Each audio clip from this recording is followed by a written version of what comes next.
¿Qué tal? Saludos, muy buenas noches, bienvenidos a Vía V. ¿Quién tiene razón, el exalcalde de A Coruña o el actual, Carlos Negreira o Xulo Ferreiro? Ayer interrogábamos en este programa al exregidor, a Carlos Negreira, sobre las filtraciones en el nuevo túnel de la Marina. Nos decía esto.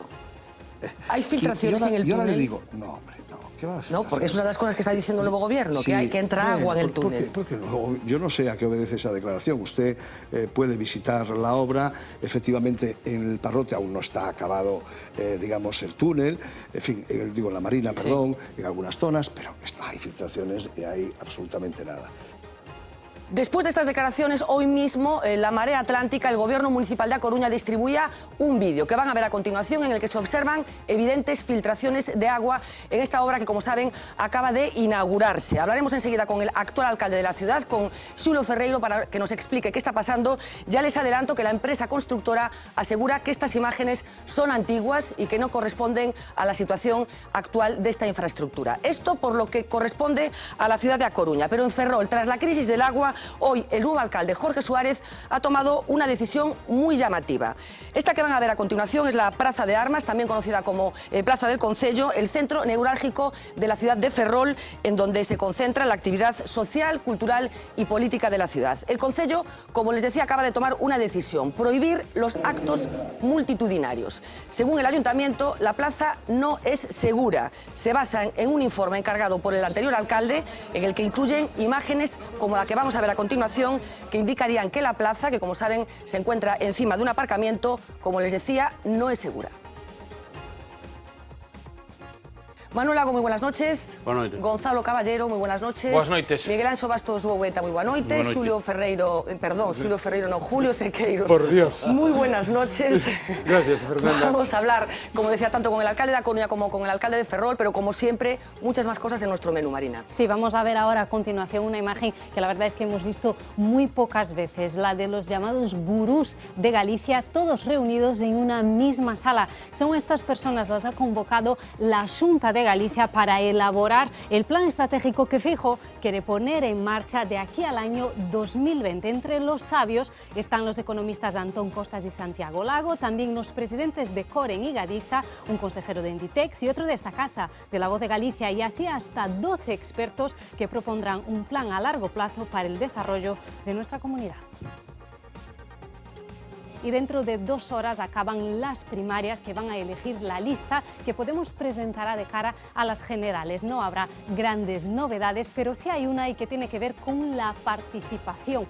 Solo el 12% de los afiliados de Podemos ha participado en esta votación. Y ojo al dato, porque hace menos de un año, la primera vez que Podemos convocó a sus militantes, habían participado el 54% de sus militantes. Así que hoy se le preguntaba a Pablo Iglesias por la participación y él decía que estaba contento con los datos. A pesar de haber dicho a la gente vamos a votar otra vez y otra vez y otra vez, todavía parece que vaya a haber más de 50.000 personas en el mes de julio que digan no, queremos participar en este proceso. Yo creo que es un éxito. Y quien hoy también ha vuelto a los escenarios ha sido Monedero. Él ha hecho hoy un repaso por los partidos políticos y se ha quedado en el PP. Dice que a Aguirre le da asco. Ciudadanos es como las Spice Girl, pero en la política. Y por eso, como Boney M o las Spice Girl cantan en playback, ¿no? Partido Popular.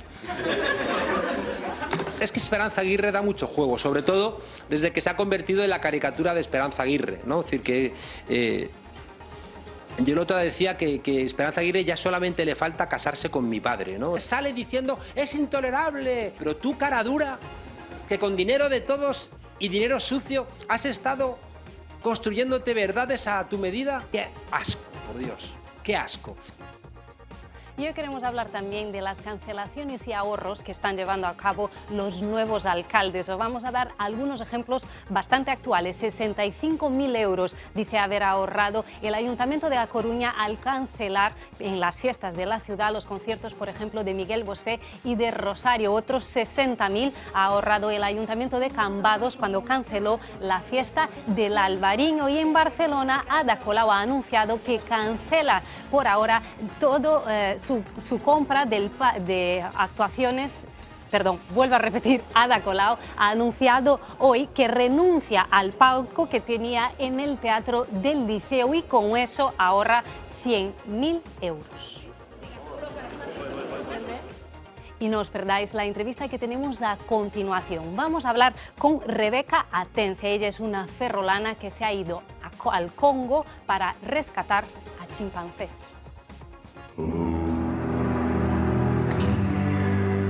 Entonces, que cuando convives mucho con ellos, terminas como entendiendo su lenguaje.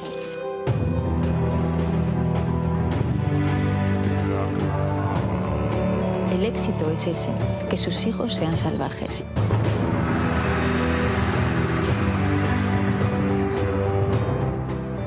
Estamos aquí un poquillo liados, estamos llevando a los bebés chimpancés a la selva.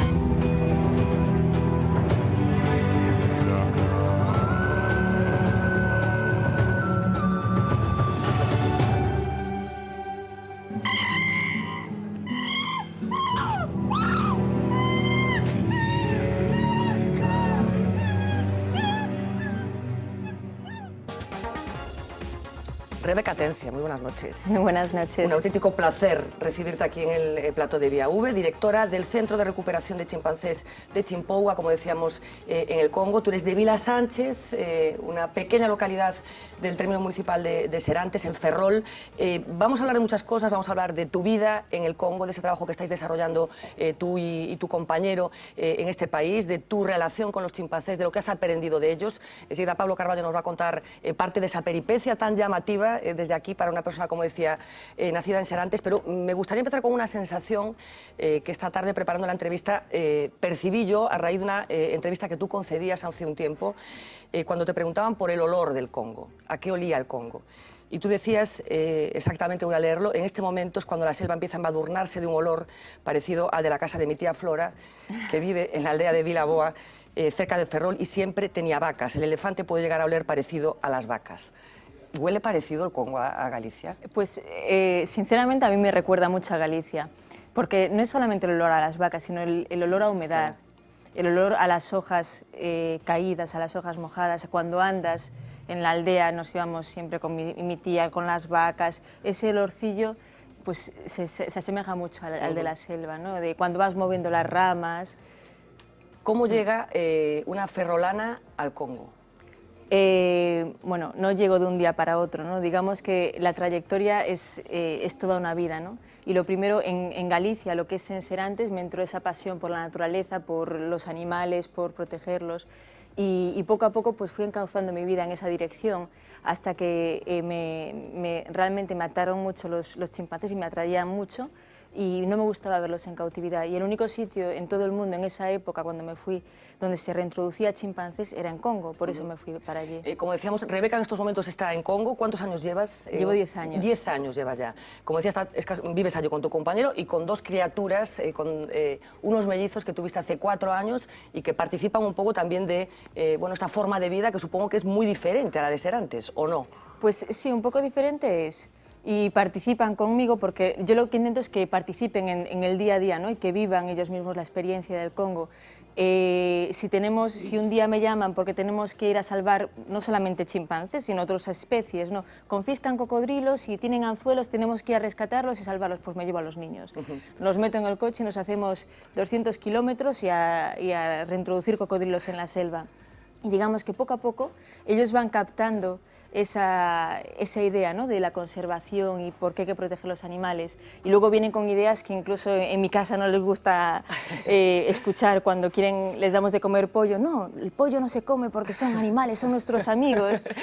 Aquí se adaptan, estáis aquí toda la familia ahora, yo no sé cómo es el choque, digamos. El choque al principio es un poco brusco para ellos porque ellos están bastante aislados, claro. ¿No? Vivimos en una zona donde no están muy relacionados con otros niños y también los niños con los que están relacionados son congoleños. Claro. No son de aquí, vamos. Entonces, cuando llegan, al principio es un poco un choque, ¿no? Y un choque también por todo el cambio de la cultura, ¿no? Aquí hay muchas, no nos damos cuenta, pero aquí hay mucha publicidad por todas partes, muchas luces. Mucha agresión permanente, ¿no? Sí, y escaleras eléctricas, mucha tecnología, ¿no? Y las luces, tal. y allí no están acostumbrados a eso y están como sorprendidos y están tímidos al Y principio. apabullados, supongo, también, Sí. ¿no? Intoxicados de información que habitualmente no reciben. Ellos reciben otra información. Diferente, ¿no? Bueno, como decía, vamos a tratar de compartir con nuestros espectadores el proyecto vital, es más que un proyecto profesional, supongo que es un proyecto vital de Rebeca, toda esa peripecia que, como decíamos, la lleva desde Serantes, desde ese pequeño pueblo de Vila Sánchez hasta el Congo. Cuéntanos. Buenas noches. Bueno, nos vamos a ubicar en 1977, es un año clave. Ahí Jane Goodall crea su instituto en el Congo y ahí nace nuestra invitada de hoy, si no me equivoco, ese mismo año. Ya algo en común tenían de principio. Bueno, Jane Goodall, que es conocida ya en todo el mundo, hablamos de una mujer que revolucionó en los años 60 ya con sus estudios e investigaciones el mundo de los primates, de los chimpancés, entonces en Tanzania. Se va hasta el Congo, vamos a ver imágenes y nos preguntamos por qué en el Congo. Bueno, en su entorno se encuentra la mayor reserva mundial de chimpancés. Goodall, que ya es toda una leyenda mundial, premio Príncipe de Asturias, y Rebeca iba a convertirse allí en su mano derecha. Dirige, como apuntaba Fernanda, ese instituto y el Centro de Recuperación de Chimpancés de Chimpunga, también en el Congo. Empezó haciendo prácticas en un zoo, prosiguió con los safaris y acabó deseando trabajar para llevar a los animales a la libertad. Dice que se enamoró de los chimpancés porque son los que más se parecen a nosotros. Eso es lo que le llevó hasta el Congo en busca de un centro de reproducción, Help Congo. Allí se cruzó en su vida la mujer que se la iba a cambiar para siempre, Jane Goodall. Le ofrecía reclutarse en su proyecto. El centro que dirige acoge entre 130 y 150 chimpancés con la idea de reintroducirlos en su hábitat natural. Trabajan en la investigación, en la educación y en la conservación de la especie.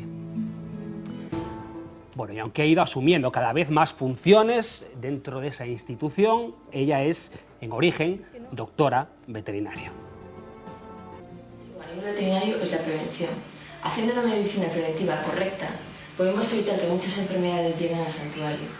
Hacemos un control sanitario del personal cada 3 meses y un control exhaustivo de los chimpancés a nivel de coprologías, a nivel de análisis sanguíneo anualmente, para evitar que las epidemias lleguen al santuario, porque eso sería realmente una catástrofe. La Fundación ha dejado imágenes que han dado la vuelta al mundo. Vamos a quedarnos solo como ejemplo con una de ellas. Finales del año 2013 era esta imagen, la que vamos a ver en pantalla. La puesta en libertad de Wanda. Esta chimpancé fue rescatada en muy malas condiciones, huérfana, después de que unos cazadores furtivos mataran a su madre. De hecho, el nombre de Wanda significa al borde de la muerte. Estuvo en manos de Rebeca y gracias a sus cuidados lograba recuperarse y volver a su hábitat natural. Rebeca junto a Goodall liberaban a la chimpancé en medio de la selva congoleña, pero antes Wanda tuvo tiempo de agradecer a sus cuidadoras todo lo que habían hecho por ella. Se despidió con un largo, tierno y emotivo abrazo, un gesto que vimos en las pantallas de todo el mundo.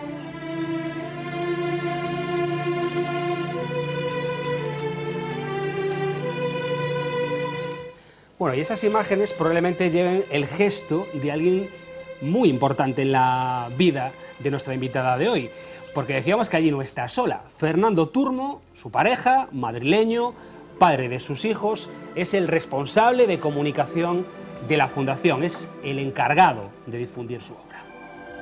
Me gustaba el chimpancé, me gustaba la selva, he viajado mucho alrededor del mundo, tuve mucha suerte de conocer a Rebeca.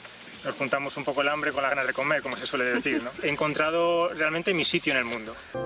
Aquí dentro están Kutu y Karel, que son nuestros 2 hijos. Una sorpresa que nos llegó aquí mientras que estábamos en Chimpunga. ¡Hola! Este es Karel y este es Kutu. Kutu es más clarito de piel y a él le llaman le vrai mundele, que quiere decir el verdadero blanco. Porque Karel, con la piel más oscura, le llaman que es el africano. Entonces, yo estuve aquí embarazada y luego me fui a España porque era un parto un poco complicado, venían al revés los dos. Queríamos criarlos aquí porque aquí van a disfrutar, igual que estamos disfrutando nosotros, de la naturaleza en vivo y de esta experiencia tan bonita.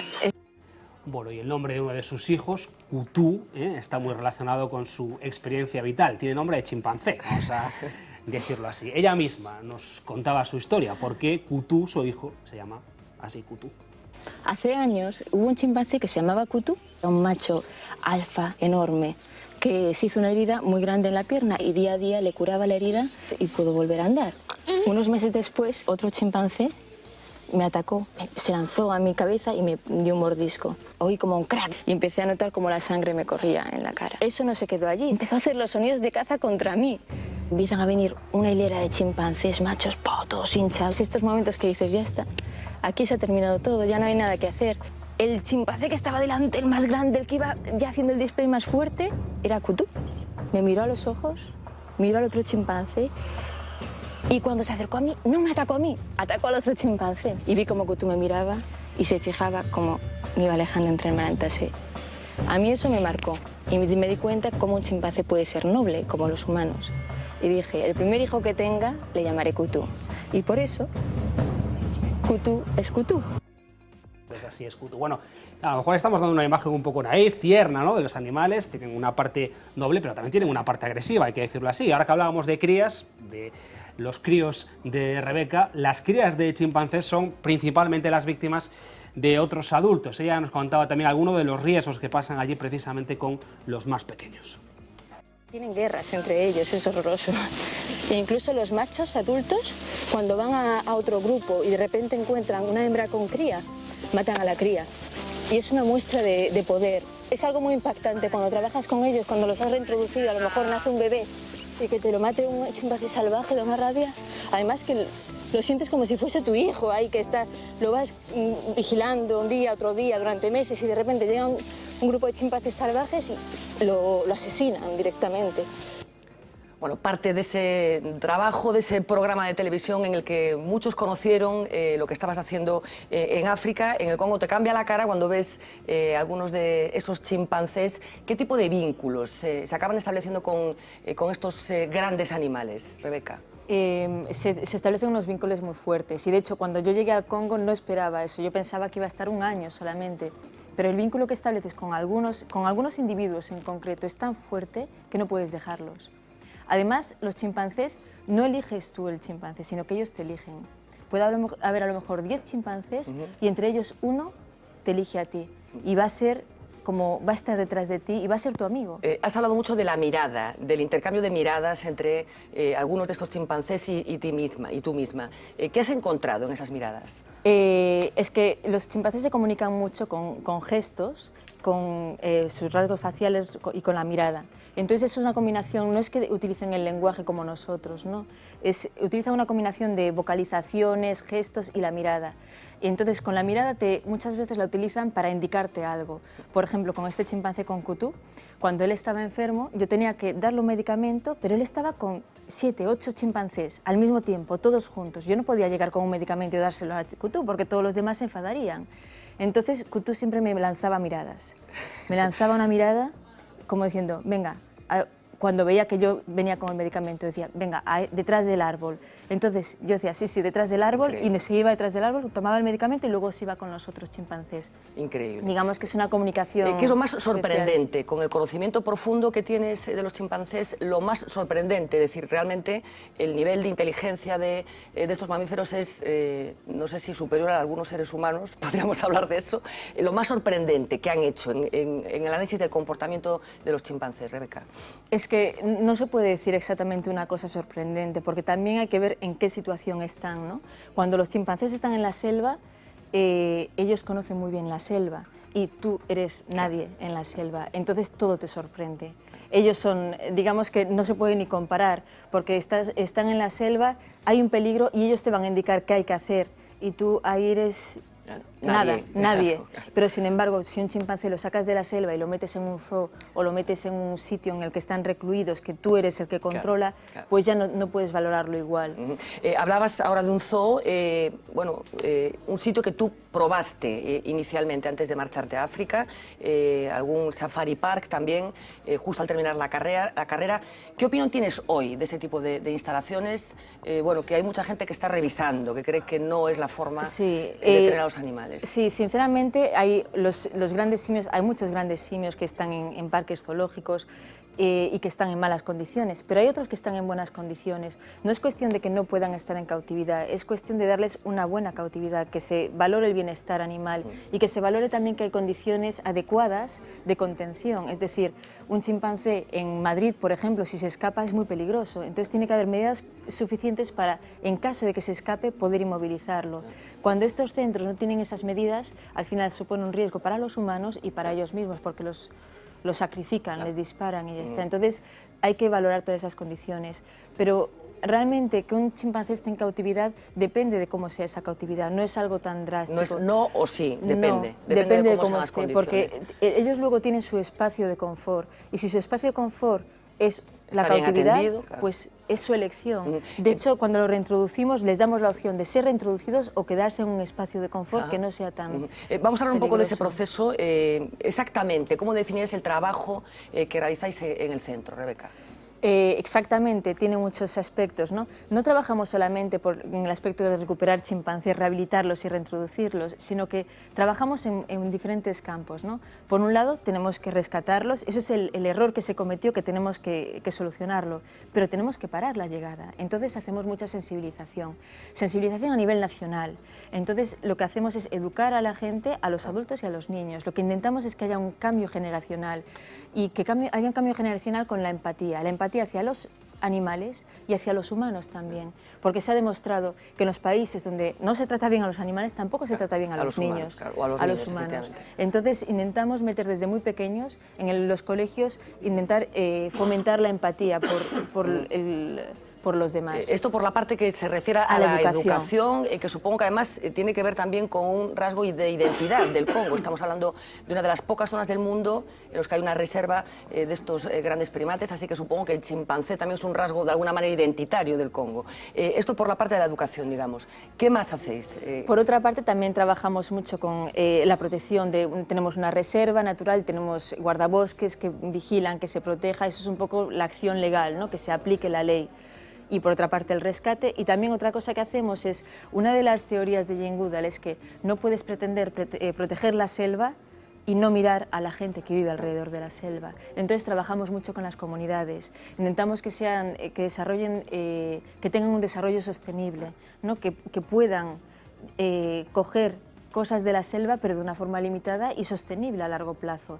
Entonces damos mucho trabajo local, todos los productos los compramos localmente, fomentamos la agricultura, fomentamos, digamos que, alternativas a la gente que vive cerca de las reservas para que no tengan la necesidad de expoliar todo lo que existe dentro. Al centro llegan, en cualquier caso, muchas crías de chimpancé. ¿Qué les ha pasado? ¿Qué sucede en esa selva cuando las cosas no van como tienen que ir? Pues es algo bastante drástico, ¿no? Porque es trágico, digamos, porque son chimpancés que están en la selva viviendo una vida normal y de repente llega un cazador furtivo, dispara a la madre y esa chimpancé cae al suelo, y a veces cae al suelo y no está muerta completamente y la terminan de matar a machetazos. Y todo esto la bebé chimpancé lo está viendo, y es un bebé como un humano, sinceramente, es como un humano que está viendo cómo están matando a su madre, cómo la ahuman, porque luego la tienen que ahumar para mantener la carne, y esa carne luego no es una necesidad, esa carne la venden, digamos, para las fiestas, ¿no? Es algo de prestigio tener carne de chimpancé en una mesa el día de Navidad. Entonces no es una necesidad siquiera, pero esa cría de chimpancé ha visto como un humano ha matado a su madre, que es el centro del universo en ese momento, ha visto como un humano le ha maltratado, le ha agarrado de una forma, muchas veces usan aguardiente, cuando son muy agresivos los bebés, les echan aguardiente y les queman por todo el cuerpo. Entonces, claro, llegan en unas condiciones a nosotros que con la mirada perdida. Llegan con la mirada perdida, desconfiando de cualquier ser humano, con miedos, y nos odian. Y nosotros tenemos que romper esa barrera. Lo primero es tratarles físicamente, las enfermedades, pero romper esa barrera y darles cariño y romper ese problema psicológico y que vuelvan a tener confianza y con tratarlos nosotros. casi como tú posteriormente trataste a tus hijos. Hablas de acariciarlos y de tranquilizarlos, bueno, con esas frases que utilizamos las madres y los padres, ¿no? Para tranquilizar a nuestros hijos. Lo que hacemos es, yo les suelo dar una cuidadora, pero que tiene que estar durante el día y por la noche. Y a ellas les encanta, a las cuidadoras, eso. Entonces se quedan durante el día y por la noche con el bebé. Y las noches son lo más importante, porque es algo muy impactante también. Yo cuando me he quedado con ellos por la noche tienen pesadillas. Cuando acaban de llegar, tienen miedo y de repente se levantan por la noche y empiezan a gritar, gritar y gritar, y los tienes que tocar y acariciarles y hablarles, cualquier idioma, pero tienes que hablarles y calmarlos. Y funciona esto. Y funciona. A lo mejor la primera semana se levantan 3 veces, la segunda semana 2 veces, y luego dejan de levantarse y aguantan toda la noche. Y ahí es cuando ha cambiado. ¿Recuperáis a todos los bebés de chimpancé que llegan en esta situación? ¿O hay algunos a los que el trauma les impide volver a ser normales, digamos? Hay algunos en los que es bastante difícil, es bastante complicado, y sobre todo los que han estado mucho tiempo en cautividad, es muy complicado, y luego pierden el comportamiento, el repertorio comportamental típico de la especie, lo pierden, y tienes que devolverlos. Se vuelve como un grupo de ineptos sociales, y eso es muy difícil de rehabilitarlos. Y tienes que hacerlo poco a poco. Y con mucha paciencia, con supongo. Mucha paciencia. Bueno, hablabas de uno de los problemas que tienen los chimpancés en el Congo, que es esa caza terrible para consumir la carne, pero supongo que también hay tráfico de este tipo de animales, ¿es así? Sí, hace años había bastante tráfico de chimpancés porque iban a zoos, pero se ha limitado bastante con la existencia del convenio CITES, que es un convenio, digamos que es como un pasaporte, ¿no? Un pasaporte de los animales que se pueden exportar e importar, y con eso se controló bastante.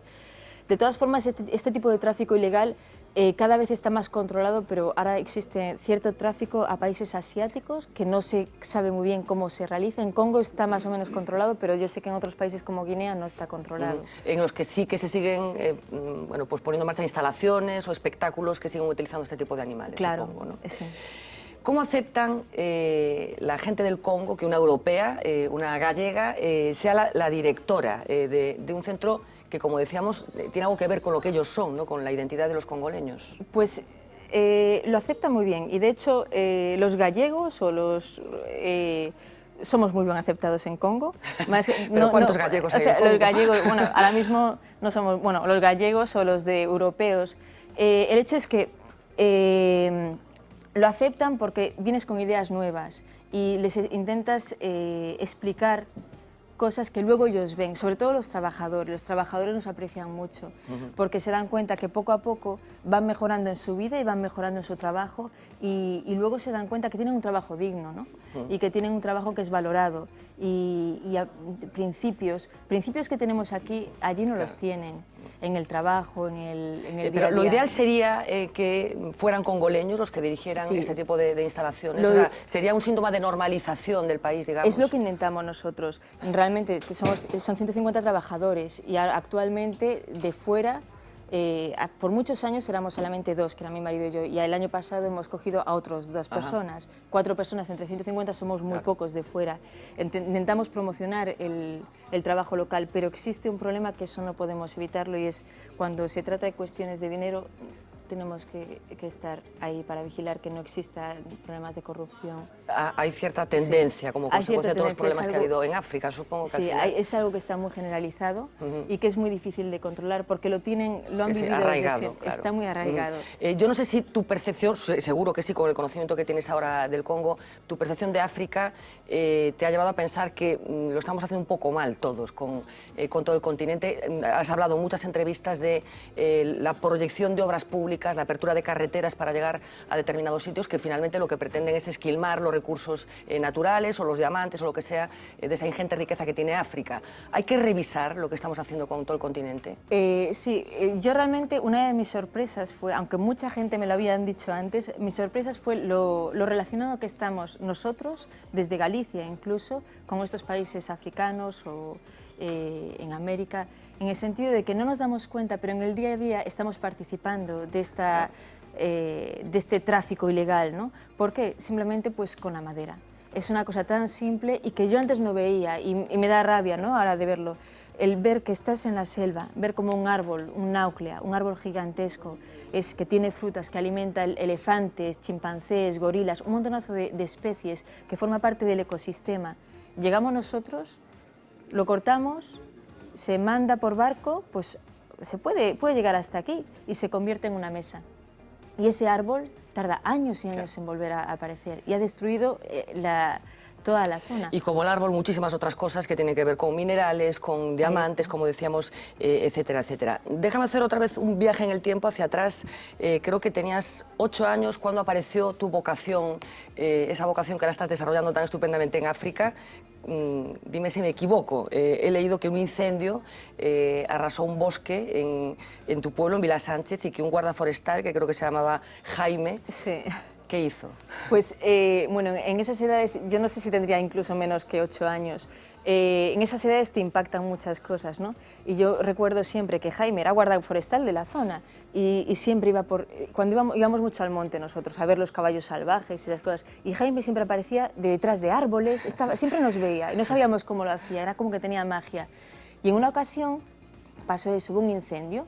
Hay muchos incendios en esa zona. Sí, bueno, hubo un Galicia incendio que llegó hasta general. Chamorro, hasta quemó toda la capilla de Chamorro. Y claro, nosotros pensábamos, ¿y todos los animales que protege Jaime, qué pasará con ellos? Y después fuimos a la casa de Jaime y había un montón de animales, un zorro pequeño, unos que los había rescatado. Del incendio. Del incendio, porque él sabía dónde estaban todos los nidos. Entonces se fue al monte y rescató los zorros, rescató los... Yo no sé si fue verdad o fue que nos lo contó así, pero a mí me impactó. ¿Y has seguido teniendo relación con Jaime? ¿Jaime ha sabido después de a qué te has dedicado? No sé, con Jaime, yo es que tenía mucha relación con su mujer, con Calucha, y yo todos los años iba a verla. Pero se murió justamente cuando yo estaba en Congo, el primer año que estuve allí. Bueno, vamos a empezar a compartir esta interesantísima conversación con Rebeca, con mis compañeros de mesa. Sé que Miguel Anxo está muy interesado en los paralelismos, en el comportamiento gremial de los chimpancés y de los seres humanos. Hablábamos antes, ¿no, Miguel? Non, falábamos de que os monos, os chimpancés teñen comportamentos políticos moi parecidos ao ser humano, que teñen un xefe, teñen unha cousa así, teñen golpes de Estado e circula o poder, que además, pero cando un chimpancé vello, creo que o chimpan fora tamén. O chimpan de chimpancé, quer decir. Pero además quería facer unha pregunta ou dúas, as que sean pertinentes. Unha, non crees que estades interferindo na vida salvaxe? Non se me explico. Vinte cuidando o animal, o chimpancé, a mí me parece moi interesante o que acabas de decir, non me gustou moito. Pero dicir que eso é real, quero dicir, non estades como sobreprotexendo o animal, non se me explico. Está ben que o protexas frente a un furtivo, pero o mellor o chimpancé, se non ten veterinario, pois ti estás pinchando para unha infección, ese chimpancé non tendría cura para a infección, non estás, digamos, interferindo na vida salvaxe, non estás protexendo incluso o mellor de outros depredadores, é dicir, o chimpancé ten depredadores non humanos, quero dicir, animales ou sea, leóns ou calla por ali, non se me explico, non? Dicir, non estás sobreprotexendo. E depois non estás metendo na vida deles, quero dicir, o chimpancé, como ti ben decía, claro, pois ao mellor ten aspectos bons e moi tierno, pero ao mellor moi malo coas crías, ao mellor é moi machista, ou para os nosos parámetros, non se me explico, non? Non sintes que estás metendo no medio na vida deles, non se me explico. Sí, sí. Lo primero... Que non é realmente salvaxe aquilo, que estás como facendo como un zoo a gran escala moi protegido do resto, e interferindo, digamos, no que é a vida deles. No, lo primero ya hemos interferido en su vida por el hecho de haberlos sacado de la selva. Esos chimpancés tenían que estar en la selva, fuimos los humanos que los hemos sacado de ahí ya hemos interferido.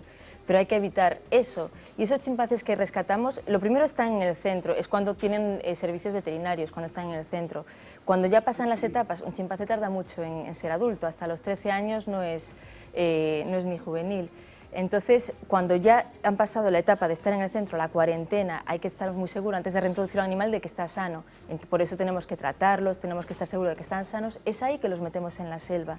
Pero el periodo de selva, el contacto con nosotros es limitado.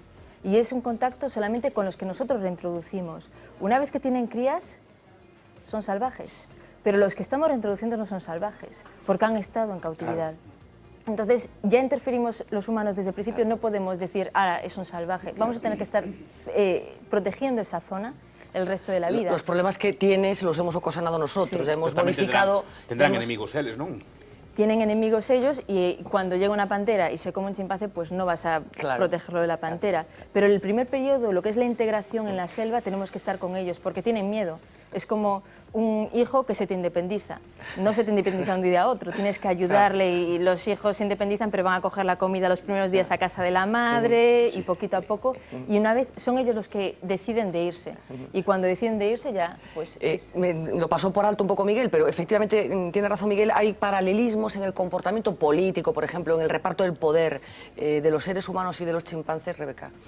Sí, se ve mucho. Además, los comportamientos que ves en los chimpancés lo ves tan semejante a los humanos que da hasta escalofríos, ¿no? Porque cuando siempre hay un dominante, pero el dominante no es uno solo, el dominante tiene amigos y el dominante no es el más fuerte. Muchas veces el dominante es un chimpancé pequeñito, pero es muy inteligente y les causa miedo a los otros, pero por sus amigos. Y además no llega al poder de un día a otro, sino que poquito a poco va ganando... O sea, diseñan estrategias, Diseñan digamos. estrategias, sí. Y va ganando poder porque se hace amigo de este. A lo mejor los chimpancés cazan, ¿no? Caza un mono o ayuda a cazar un mono y luego comparte la carne con la gente que él cree que se merecen. Y entonces cuando uno que quiere que sean sus amigos tiene un problema, le va a ayudar porque quiere que en el futuro le ayuden a él. Y de un día a otro, ¡pac!, da el golpe de estado, como digo yo, y se hace con el poder porque tiene el apoyo del resto. Pero hay chimpancés que no son tan inteligentes y que quieren el poder a base de palos. Y a esos no llegan a nada. ¿Y las hembras? ¿Qué papel juega la hembra? Las hembras juegan un papel muy importante porque lo importante es llegar a ser jefe, pero con hembras. Porque siempre hay una hembra dominante. Y son las hembras dominantes las que te van a proteger realmente, porque son ellas las manipuladoras. Entonces, ¿en qué sentido manipulan? Ellas manipulan a los machos. Entonces, con lo de siempre. Hay una hembra dominante y ella siempre está vigilando y cuando ve que hay un conflicto entre machos o un conflicto contra uno que es de su lado, pues consigue que todo el grupo lo protejan. O sea, que un macho dominante que no esté bien con las hembras nunca puede ser dominante. Tiene que protegerlas, tiene que quererlas. ¿Y la relación con las crías? ¿Cómo es? ¿Tiene algo que ver también, si se puede establecer un patrón de relación de los humanos con las crías, que probablemente no podemos establecerlo porque hay tantos patrones casi como seres humanos? ¿Cómo es la relación con las crías? ¿Lo que son las madres o lo que son las madres y el grupo? El grupo siempre protege a las crías. Aunque no sean su cría, siempre lo protegen. Y si hay un chimpancé que no protege a las crías, que los maltratan, pueden llegar incluso a matarlo dentro del grupo, por proteger a una cría. ¿Y son amorosas las madres? Las madres son, pues sí, como las humanas, y son durante los 5 primeros años, están con la cría, pero en contacto directo todo el tiempo, y en contacto, bueno, cuando van creciendo, en contacto visual, no están siempre con la madre, muy dependientes. Y a mí me gusta mucho la relación que tiene la madre y la cría, porque siempre es... el bebé se va alejando poco a poco de la madre, pero él sabe que si tiene un problema la madre va a estar allí. Es muy importante, ¿no? Que no puede haber un llanto sin que su madre esté ahí para acogerlo, y eso crea seguridad. Y al final las crías que han tenido una buena madre son los bebés que serán jefes. ¿Aprendes muchas cosas de los chimpancés a la hora de criar a tus hijos?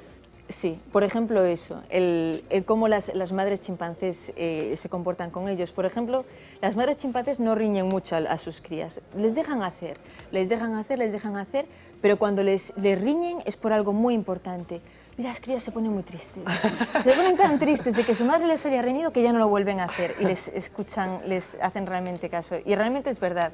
Yo a mis hijos, todo el mundo me dice, ¿pero tú por qué no riñes a tus hijos? Y yo, no, es que yo hago como con los... No se lo digo porque si no la gente me critica, pero es un poco como los chimpancés, porque no me gusta estar riñéndoles todo el tiempo, pero cuando hacen algo que realmente es grave... Más que nada porque no deja de tener efecto cuando estás permanentemente riñendo, ¿no? Ellos tienen que ver en mí la figura protectora y la figura de que si tienen un problema yo estoy allí. Gonzalo Caballero. Bueno, muy interesante todo esto, la verdad. Uno se tendría que quedar callado y seguir escuchando. Así que yo lo único que voy es a lanzarte algunas ideas, a ver si nos puedes seguir dando impresiones y visiones de este tipo de aspectos que yo desde luego desconozco en detalle, incluso en la lejanía. Mira, yo quería saber, en primer lugar, sobre el centro, si nos cuentas un poco cómo se financia el centro, qué nivel de apoyos tenéis, si es público o privado, y cómo es la relación allí con los niveles con el gobierno regional o con las autoridades que existan allí. Y más allá de eso, pues te iba a plantear un par de cosas. Una es si los censos que tenéis son muy precisos sobre el mundo de los chimpancés y hasta qué punto pues existe cómo es la evolución de los censos de chimpancés y cuáles son las perspectivas que tenéis a corto y medio plazo. Y luego ya una más lejana sobre biología, pero que también creo que puede resultar ilustrativo, puede ser las diferencias que puedan existir entre dos mundos de primates que para los que vemos películas y demás nos resultan muy atractivos, pero podemos tener alguna impresión, pero no una información científica seria. Y por lo tanto, te iba a preguntar si nos podías distinguir algo sobre los patrones de comportamientos de los gorilas y de los chimpancés y darnos algunas visualizaciones de este tipo de procesos. Vale. Bueno, en cuanto a la financiación de centros, es financiación tanto privada como pública. Tenemos más financiación de Estados Unidos, que es donde tenemos, yo dependo de Estados Unidos, ¿no? Y es eso, pues pública, privada, de gente que da donaciones. De España también recibimos donaciones. De España recibimos más donaciones para la parte de educación, sobre todo. Y donaciones que podría realizar cualquiera. Las personas que nos están viendo entran en la página web. Entran en la página web y de la Fundación Jane Goodall y en concreto... Y normalmente en España se hacen más donaciones para proyectos específicos, ¿no? Y así la gente pues los va siguiendo. Y luego hay una forma muy fácil de donar también, y es con una campaña que se está haciendo ahora de móviles, que es el reciclaje de móviles. Móviles viejos se reciclan y con el dinero que se obtiene pues se destina a estos proyectos, ¿no? A proyectos de desarrollo rural cerca de las zonas de conflicto. Entonces es una forma muy sencilla de donar sin realmente dar dinero, ¿no? Y la relación con las autoridades, lo que te planteaba un poco Gonzalo, ¿fluye bien? Con nosotros en concreto, con las autoridades locales, tenemos muy buena relación. Primero porque Jane es muy diplomática y solemos ser muy diplomáticos nosotros, y llevamos muchos años en el país, llevamos más de 20 años, 22 años. Somos de las pocas ONGs que llevamos tanto tiempo y tenemos consistencia en lo que hacemos. Y seriedad y rigor. Y seriedad, rigor, y tenemos trabajadores durante mucho tiempo trabajando con nosotros y confían en nosotros. A mí me conocen en el ministerio, el ministro me conoce personalmente, y si tienen cualquier problema, no solo con chimpancés, cualquier animal, me llaman directamente. Rebeca, ven, tenemos un pájaro, y luego es un pelícano gigante, y dices, es un chimpancé. El hecho es que sí que tienen confianza, ¿no? No solamente en aspectos de animales, sino también en aspectos de gestión de personal. Y la diferencia entre gorilas y chimpancés. Bueno, yo soy chimpancé, yo soy más de chimpancé, entonces siempre voy a hablar mejor de chimpancés porque me siento más cercana a ellos. Los gorilas siempre los veo como vacas ahí, que están comiendo hierbas.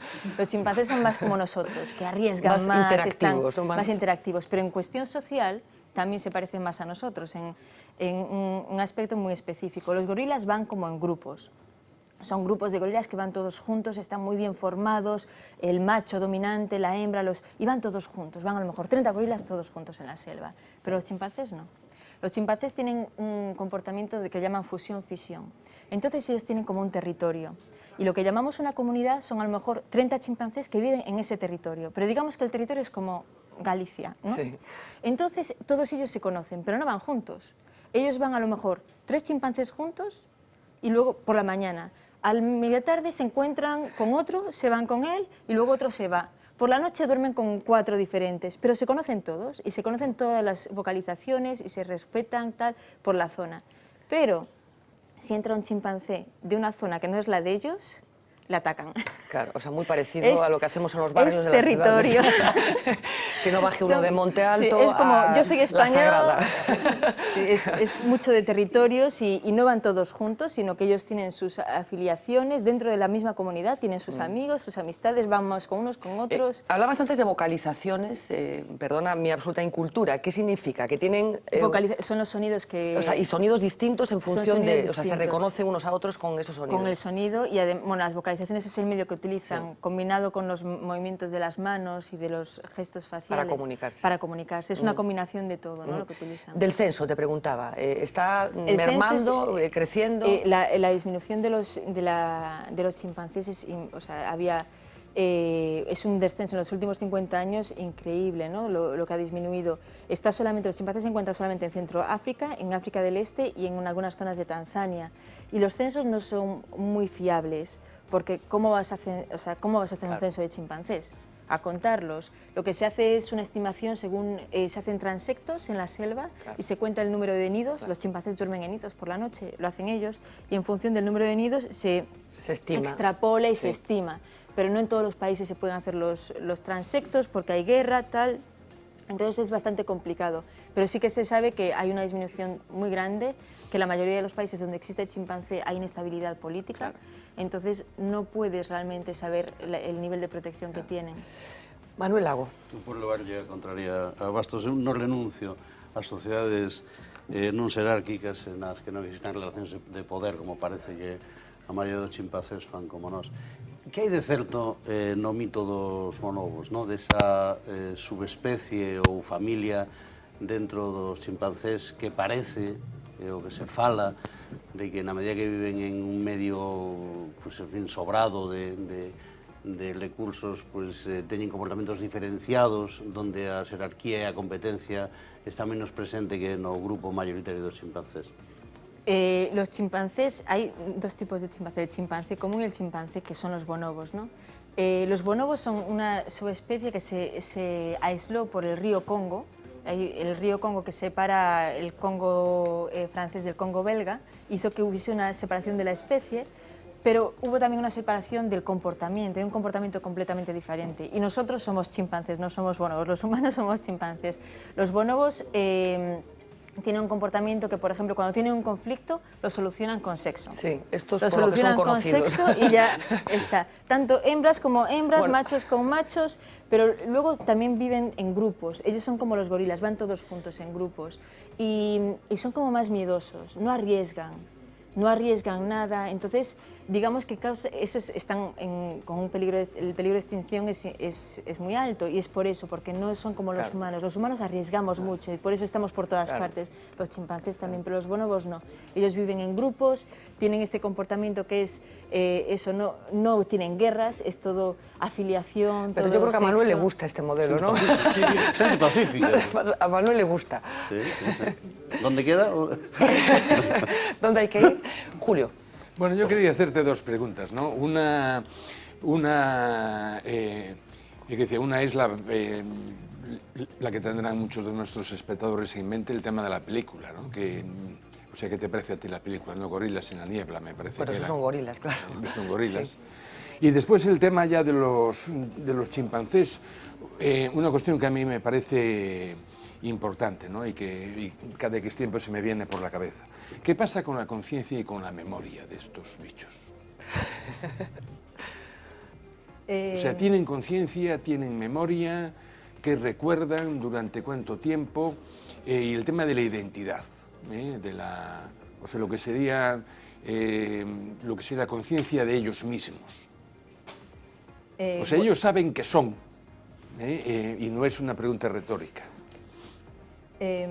Bueno, lo primero, lo de Gorilas en la niebla. Lo que me opino de esa película, yo pienso que es una película muy inspiradora y mucha gente se ha lanzado a África por esa película. A Jane Goodall siempre empiezan, mucha gente le hacen preguntas y dice, ¿tú eres la de la película? Y Jane lo odia, siempre dice, ¿por qué me preguntas siempre? ¿No se dan cuenta que en la película se murió? Claro. Y yo estoy viva. O sea, no. La cosa es que esa película fue una realidad y para mí veo reflejado lo que no debo hacer, ¿no? Y lo que te puede pasar si te sumerges demasiado en este mundo. Si te confundes. Y te confundes. Claro. Para mí, sinceramente, lo que le pasó a Dian Fossey es, primero, que era poco diplomática y luego utilizó la magia negra para intentar proteger los gorilas. Y cuando entras en el mundo de la magia negra hay que tener mucho cuidado, porque en la magia negra la gente mata. Aunque parezca mentira, siguen matando por la magia negra. Por eso yo, cuando se habla de magia negra, yo digo que no creo en nada. Aunque... Pero te la ofrecen. No, es que Dian Fossey lo que hacía es que ella se disfrazaba de bruja. Sí. Para hacer como que era una bruja. Pero tú has tenido, o sea, en algún conflicto que hayas podido tener en estos años, te han dicho, podemos resolverlo de esta manera. Ellos, todo el mundo cree en la magia negra y siempre te están hablando de magia, de esto ha pasado por magia negra, por tal. Yo siempre digo que no me lo creo. Hasta se creen que hay un chimpancé que habíamos rescatado, Isabel, decían que estaba poseído, que es el propietario que estaba dentro. Decían... Bueno, aquí también creían esto hasta hace eso, poco, ¿eh?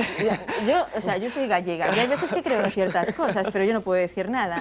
Hasta alguna queimada que he hecho la he hecho en secreto, para que no me vean hacer la queimada, a ver si se van a pensar que yo soy bruja. Están convocando aquí a los espíritus.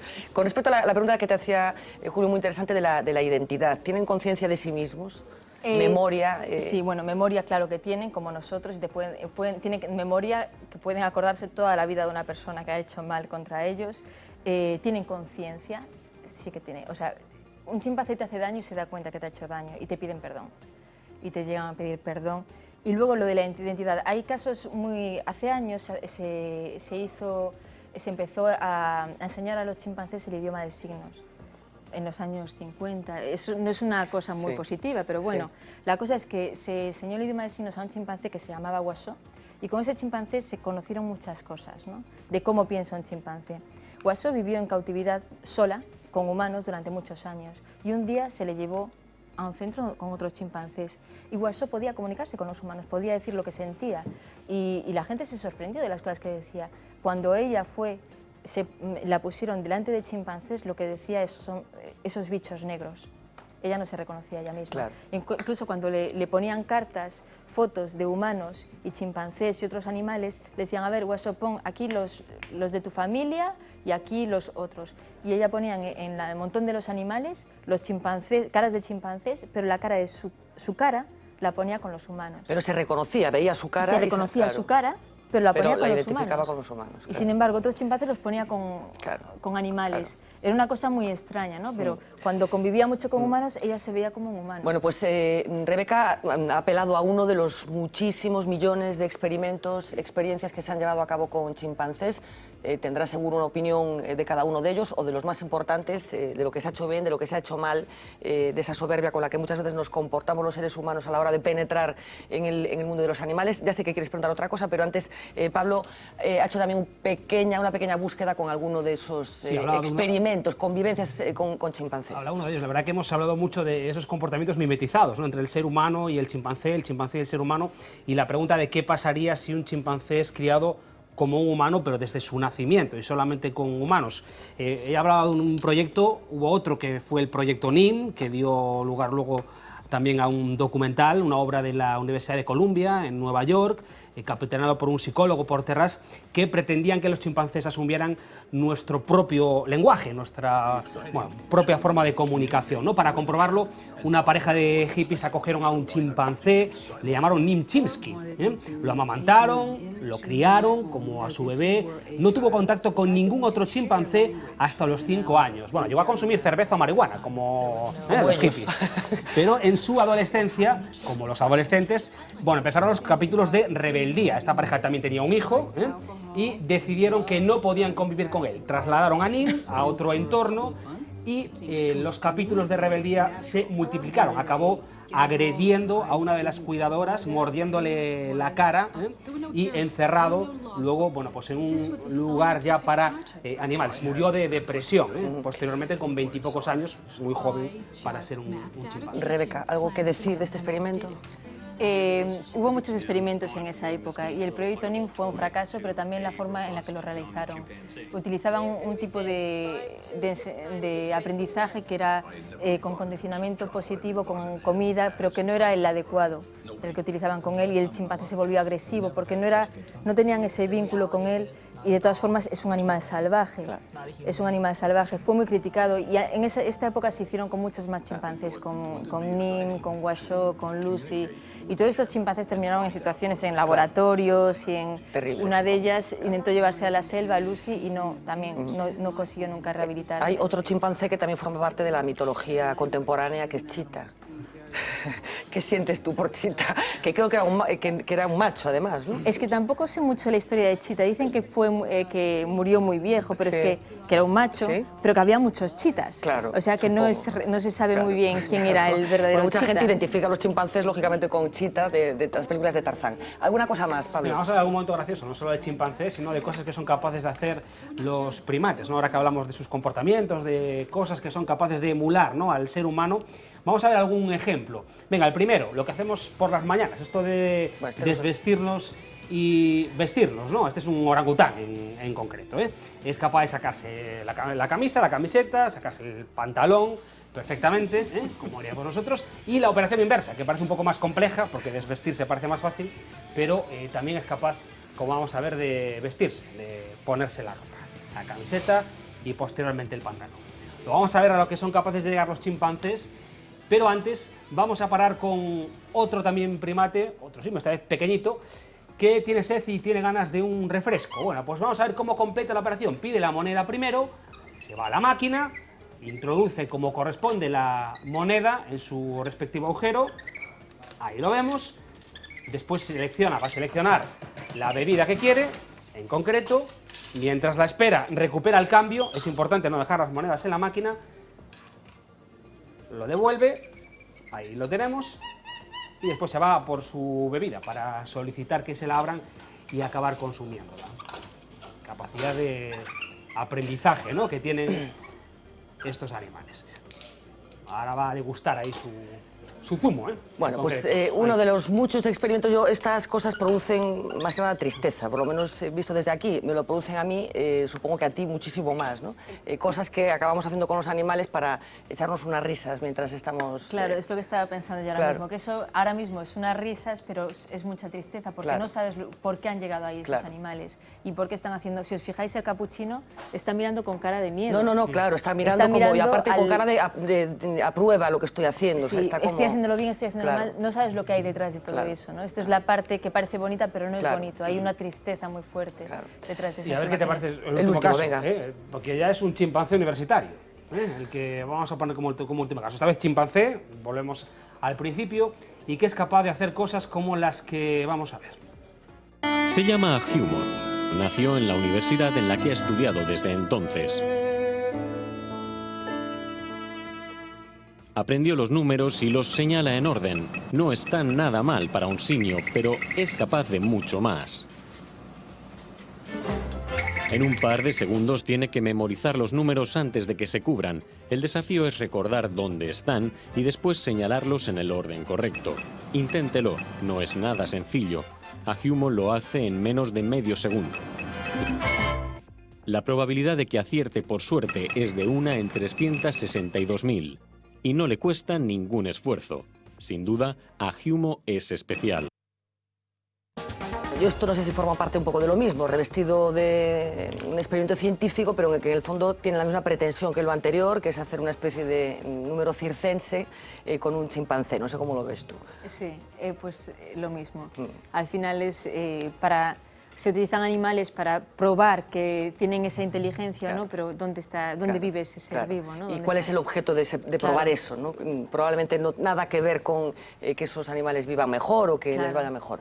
A ver, Miguel, para ir acabando, venga. A ver, que me dá unha idea, máis está aquí Gonzalo tamén, que sí, vamos a ver. Unha boa idea. Non, unha boa idea, se me planteo un tema. Primeiro, decías que son animales sociais e teñen hai chimpancés que mandan nos outros. Que ventaxas ten ese chimpancé por mandar? Quer decir, hai xerarquía de rentas, quer decir, comparando con os humanos, os que mandan son máis ricos que os outros, en que consiste esa ventaxa? Quer decir, digo porque, pensando en Gonzalo nesas cosas de roles, del velo de ignorancia, que todos ali escolleríamos unha sociedade igualitaria, que son animais igualitarios, e segundo... Que ventajas tiene el poder? Sí, que ventajas ten o poder para un chimpancé? Quer decir, en que disfruta? De máis renta, mellor comida, de mellor casa, do que sea. Dous, como tratan os máis débiles? Me explico. Si nace algún impedido, nace algún que cego, nace algún que, por exemplo, que distinto, que albino, ou unha cousa polo estilo, como trata, e que fan, por exemplo, cos ancianos? Trátanos ben, son igualitarios ou aplican o que nos critican do darwinismo social e son sin corazón e o deixan morrer e cosas polo estilo? Porque me interesa, non? Xa que teño unha experta diante, pois preguntar. Que las ventajas del poder creo que son fáciles de entender, ¿no?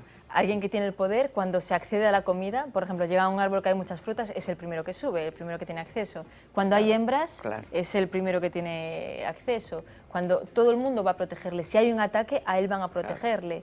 Entonces el poder da muchos beneficios. No es un beneficio directo, pero si alguien caza a un mono, a él le van a dar el primero, antes de a los demás. Entonces digamos que ese es el beneficio de ser, y el poder gusta, ¿no? A ellos les gusta ser poderosos, simplemente el mostrarlo y que todos le aplaudan, ¿no? De ser poderosos. Son igualitarios. ¿Y cómo tratan a los débiles? A los que tienen algún impedimento, las madres, hay madres que incluso los abandonan. Y si hay, depende también de qué rango tiene ese débil, ¿no? En el grupo, porque un chimpancé débil puede ser también dominante, si tiene buenas afiliaciones. Claro. ¿Y entonces, los ancianos? Lo respetan. ¿Sí? Salvo algún macho que fue dominante y luego es anciano, hay veces que no le respetan mucho, pero le suelen respetar. Y a las hembras ancianas lo suelen respetar. Bueno, Rebeca, ya para terminar, ¿te ves envejeciendo en África? Pues no sé, yo cuando llegué no sabía que iba a estar 10 años, entonces tampoco sé lo que pasará en el futuro, pero me gustaría envejecer en Galicia, sinceramente, pero no dejar África. Digamos que tengo mi corazón partido entre dos tierras. Entre dos mundos. Entre dos mundos, el africano y el de aquí. ¿Y tus hijos van a ser africanos, de hecho? Bueno, no, espero que no sean africanos, porque me gustaría que tuviesen la cultura de aquí. O sea, que os planteáis... Sí. Nos planteamos el volver, o por lo menos no volver completamente, sino estar yendo y viniendo. De todas formas, es un país que puede haber inestabilidad en un futuro. Si hubiese inestabilidad política, pues no podría convivir allí, estar allí con mis hijos. Pues de verdad, Rebeca, un privilegio, un auténtico placer recibirte hoy.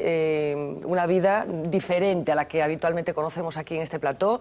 Una sorpresa que una persona nacida en Serantes acabe en Congo haciendo este trabajo que desde fuera suena, vamos, absolutamente espectacular. Supongo que es de una intensidad permanente y que denota sobre todo que te apasiona. De verdad, muchísimas gracias por acompañarnos esta noche. Un placer, insisto. Muchas gracias. Vamos a hacer una pausa publicitaria, enseguida volvemos con asuntos menos apasionantes, aunque también interesantes, que vamos a comentar. Vamos a hablar enseguida con dos alcaldes, con el de A Coruña y con el de Ferrol, con asuntos polémicos en ambos casos. Regresamos enseguida.